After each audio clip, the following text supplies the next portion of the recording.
Sabi niya dito sa 16, ang mga sumasampalataya at mabautismuhan ay maliligtas. Ibig sabihin, ang pananampalataya, bautismo spiritual, ay tiyak ang kaligtasan. Yung mga sumampalataya kay Jesucristo na nagsuko ng kanyang buhay bilang Panginoon at tagapagligtas, pinapasok si Kristo sa kanyang puso bilang Panginoon at tagapagligtas ng kanyang buhay, may taglay na kapangyarihan, na iba yung kapangyarihan.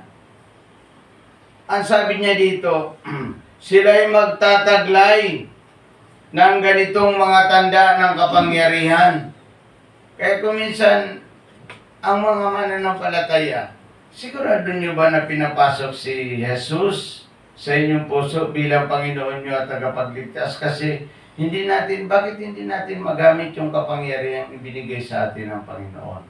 Sabi niya dito,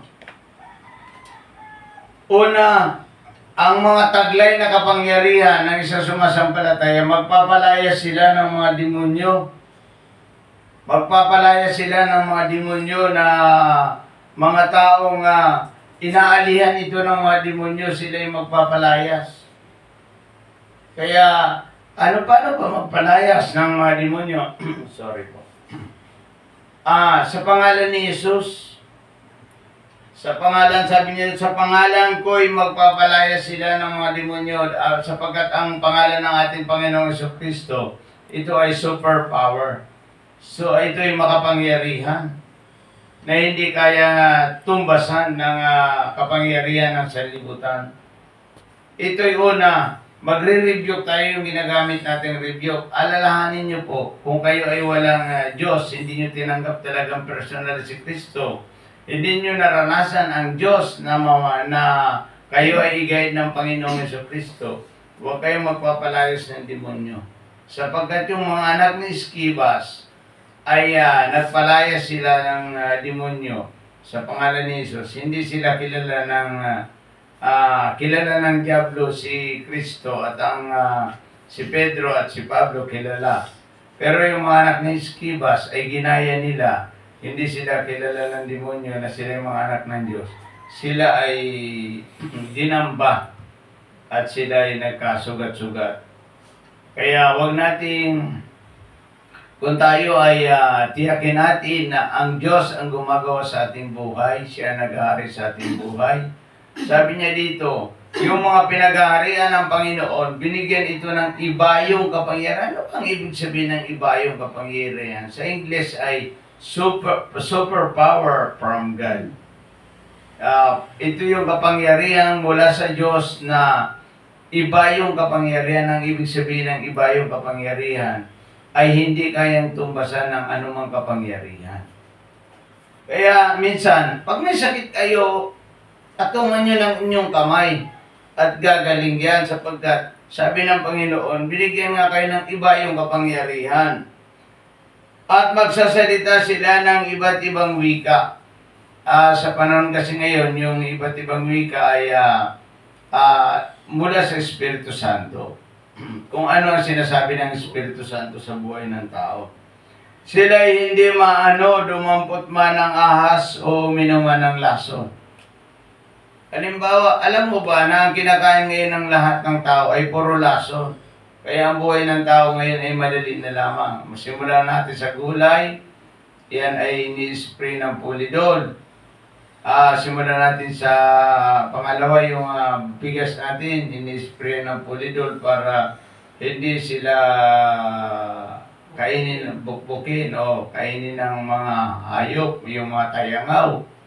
And then pangatlo, iyan bago lumaki, ay bago pa lamang tumubo, doon sa lupa ay may abono na yan. Kaya puro lason ang ating kinakain. Kaya sabi dito, ang ating mineral water ay lason po yan. Iyan ay mayroon niyang chlorine para mainom natin.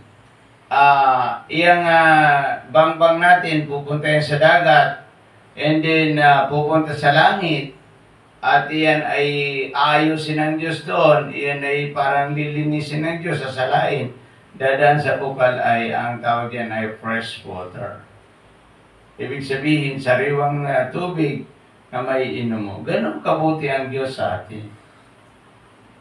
Na kahit makasalanan ang tao, mahal ng Diyos. Binibigyan ng Diyos ng sariwang pagkain, sariwang tubig.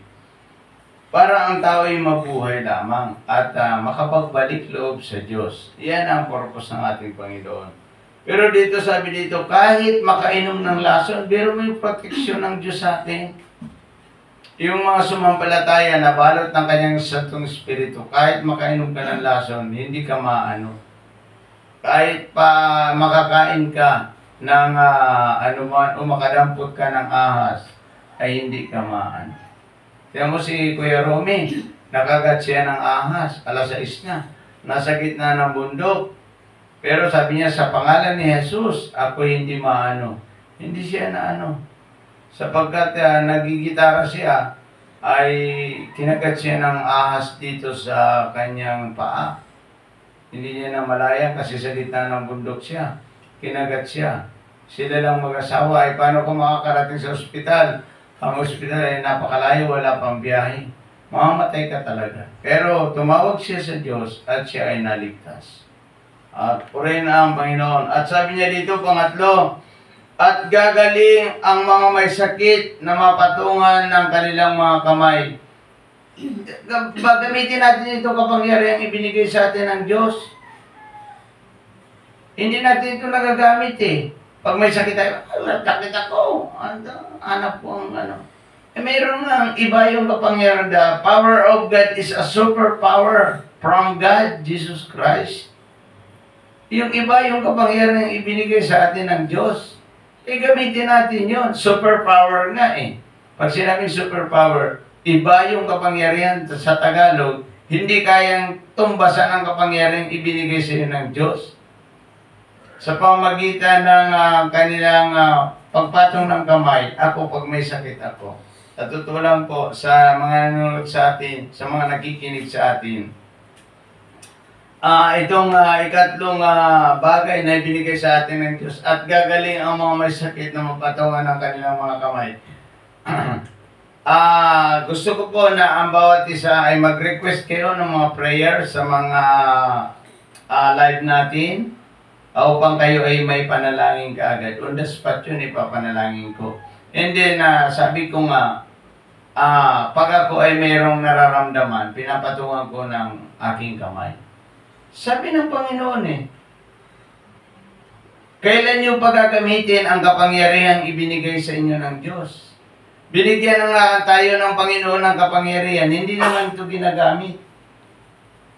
Binigyan ka na nga ng itak, maghanap ka pa ng kutsilyong pangiway yung itak, ay hindi mo binubunot doon sa kaluban, yung sa sarili niyang lalagyan, hindi mo binubunot. The power of God is gamitin mo na. Kasi mamamatay ang tao na hindi niya nagamit ang salita ng Diyos. Hindi niya nagamit yung kapangyarihan ng Panginoon.